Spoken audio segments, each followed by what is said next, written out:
Dumating na itong tuna spread ng San Marino na naka 50% off dahil near expiry.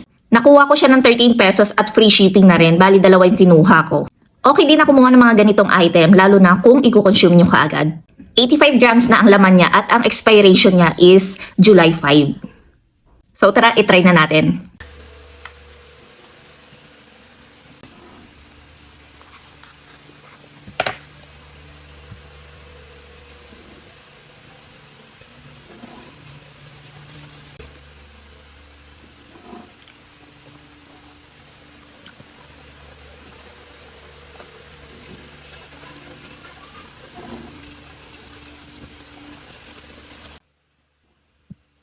Yung lasa niya guys, parang liver spread lang din.